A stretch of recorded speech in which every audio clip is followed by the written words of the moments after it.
Si je réponds à un intervenant, si la salle n'est pas complète, c'est parce que j'ai pu remarquer en faisant l'aller-retour qu'ils sont à Palavas, nos amis, et ça explique pourquoi nous ne sommes pas complets. Moi, hier après-midi, je rêvais. Je rêvais, en travaillant chez moi, vue sur le bois de Boulogne, sympa. Je pensais à Jean-Thomas Norman, je le relisais. Je pensais évidemment, vous parlez d'Europe, que c'était Maurice Faure, décédé il n'y a pas si longtemps, qui signait, voilà, en 1957, le traité de Rome. C'est juste un problème de la maison, c'est juste notre nature, c'est juste ce qu'on a fait ensemble depuis qu'on existe. Et puis, je me suis posé la vraie question, celle qui vous angoisse et à laquelle je vais répondre. Si j'étais président radical de la République, je ne vois pas ce que ça a de drôle. Bon. Avant d'aller dans mon EHPAD, et Dieu sait que ce n'est pas engageant compte tenu de ce qu'on y voit, j'ai bien le droit, moi aussi, de dire que ce n'est pas encore leur tour, mais que ça va être le mien. Alors qu'est-ce que je ferais si j'étais président radical de la République, puisque malgré que je l'ai appelé, le vrai, il n'a pas voulu venir. Il m'a dit non, je ne sais pas bien où vous êtes, et puis vous n'êtes pas très nombreux. Oh, bah dis donc. Moi, si j'étais président radical de la République et je vois l'actualité de la semaine à la TV, il y a 3 choses qui auraient retenu mon attention plus que d'autres. En Yémen, on y tue quelques millions d'enfants dans l'absolue indifférence internationale. C'est absolument fou. On n'a jamais tant tué et on n'a jamais tant regardé nos pieds. Malheur. Moi, je parlerais, si j'étais président radical de la République, du pouvoir d'achat et de la fiscalité. On va y venir en quelques instants. Puis je parlerai du fait religieux, parce qu'il est en train de remonter à une hauteur qui n'a pas de précédent. Et enfin, je parlerai, parce que le président n'est pas un spécialiste, l'autre. Je parlerai de l'équilibre des pouvoirs, parce que je crois que là, il a perdu le pied. Alors revenons sur les 3 choses. Moi, je trouve que c'est bien qu'on ait donné à 300 000 d'entre nous les plus pauvres. Les riches donnent topo. Oui, oh, les riches donnent topo. Merci, Sylvia. Les riches donnent topo. On a donné à 300 000. Bon, une réduction, voilà, du montant de la CSG. Mais ce que je veux dire, c'est que là où il y a le gouvernement fait preuve d'un conformisme absolu, qu'il y a des générations de gouvernements qui l'ont précédé, qui l'ont toujours fait, c'est que pour matraquer les classes moyennes, bingo! Eh oui, nous sommes, camarades citoyens, ce que vous voulez, nous sommes, Sylvia paye aussi, je le sais, Laurent paye aussi, nous sommes, entre parenthèses, les 48% de cocus qui payent l'impôt sur le revenu.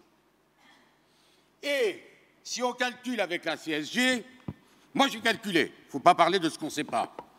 J'ai perdu très exactement, cette année, un demi-mois de mes pensions.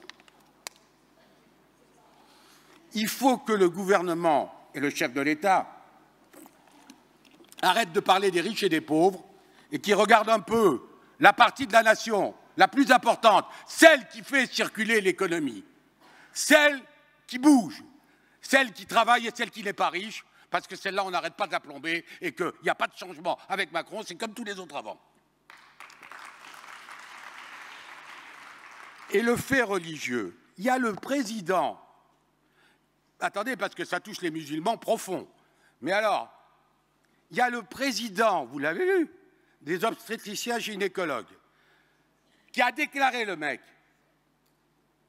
pas que c'était un génocide, mais que c'était un homicide, l'IVG. Ça veut dire que nous qui avons voté, je n'avais pas voté, je n'étais pas encore député. La loi Veil, il y a plus de 50 ans, on est reparti en arrière, là, maintenant. Et ça devient de nouveau un débat qu'on pensait une acceptation de la nation tout entière. Il y en a qui n'ont rien compris, il y en a qui n'ont pas compris, il y en a qui ne comprendront jamais. C'est embêtant. Et puis, je vous conseille de lire Kamel Daoud, qui est un écrivain algérien de bon niveau. Le Monde en a parlé cette semaine. Je l'ai acheté tout de suite, je n'ai pas tout lu, mais j'ai feuilleté. Il faut dire à nos concitoyens religieux musulmans, mais aux musulmans du monde entier, que non, l'orgasme n'est pas un attentat atlantiste. Et que si on arrive à prouver que la vie, ici sur Terre, est meilleure que celle qu'il aurait promise dans le ciel, alors ils vont perdre du monde. Et ils vont en perdre beaucoup. Ce qui veut dire que le président de la République dit, Laurent, il dit, on ira se battre contre l'islamisme jusqu'au bout. C'est bien le moins. C'est bien le moins. Mais notre vrai problème, il est dans les têtes, il est dans les comportements, il est dans l'aveuglement, il est chez tous ceux qui ne savent pas d'autre vérité que celle que leur inculque la religion. Voltaire était un précurseur. Moi, évidemment, ils ne veulent pas que les femmes soient libres, parce que des femmes libres, c'est la réflexion, c'est la liberté, c'est l'expression, c'est la tenue de tout le monde. Et notre vrai travail, à nous, laïcs et républicains, bien sûr, se battre contre l'islamisme, bien sûr, d'aider tous ceux qui le font avec courage, et l'armée, et la police, et ceux qui leur sont dédiés. Mais c'est aussi d'entreprendre, non pas seulement chez nous en France, parce que là, on y arrive, ou en Europe, mais c'est de convaincre des millions de personnes, par tous les moyens, que cet agrégat entre la religion et la vie, c'est l'agrégat entre l'abandon de la vie au profit de la vie qui n'existe pas. Attention à ça, attention à ça. On ne résoudra pas le problème de l'islamisme si on ne résout pas le problème de ce qu'il y a dans leur tête à des millions d'exemplaires. Il faut le dire franchement, ce n'est pas seulement un combat de chars, ce n'est pas seulement un combat de Kalachnikov, ce n'est pas seulement de reprendre tel ou tel territoire occupé, c'est aussi, et c'est avant tout, de leur faire assimiler l'idée. Il y a 600 ans, tiens, je vais vous raconter un truc, il y a 600 ans, Isabelle la catholique, oui, attends, il y a 600 ans, Isabelle la catholique avait foutu tous les juifs d'Espagne dehors. Alors il y en a un certain nombre qui ont été en Italie. Et tenez-vous bien, j'ai consulté, hein. Non, je te jure, j'ai vu, j'ai consulté. À Bari, ils ont pris donc le nom des villes dans lesquelles ils émigraient. Padovani, Padoue. Bariani, Bari. J'ai appris que j'étais juif comme ça cet été. Alors, méfions-nous de tout ça. Le combat, ce n'est pas seulement de se rencontrer dans des dîners et de dire, voilà, l'islamisme c'est ci, l'islamisme c'est ça. Pas du tout. C'est le combat des cœurs, c'est le combat des âmes, c'est le combat de ceux qui ne veulent pas que l'on conteste le fait que la meilleure des vies, elle est là-haut, 27 vierges par homme.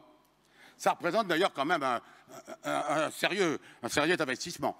Et c'est à ceux-là même qu'il faudra monter. Oui, il y a un geste, maintenant les femmes peuvent conduire en Arabie Saoudite, c'est bien. Oui, elles peuvent faire du sport avec... alors celles, c'est marrant, hein. Elles font, avec la tenue de nounours de l'Arctique, du vélo dans les rues de Téhéran. Il y a juste, il faut enlever le nounours. Mais c'est une réalité. Et puis la troisième des choses, c'est l'équilibre des pouvoirs. Je ne veux que du bien au président Macron, mais l'affaire Benalla a eu au moins un mérite. C'est là qu'elle a montré l'utilité du Parlement et en particulier du Sénat.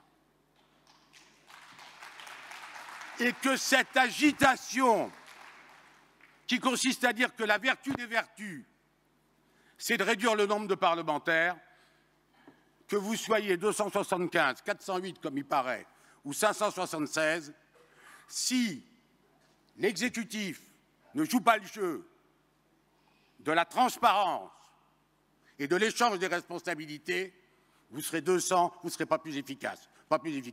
C'est une fausse idée que de croire que la réduction du nombre des parlementaires va faire gagner de l'influence au Parlement. C'est même une contre-vérité. Il faut avoir aussi, si on ne le dit pas là, il faut avoir le courage de le dire. Et l'équilibre des pouvoirs, oui, le pouvoir judiciaire, oui, le pouvoir parlementaire, mais pour l'instant, l'exécutif n'est pas à ce point sans tâche qu'il puisse donner des leçons périodiques au Parlement.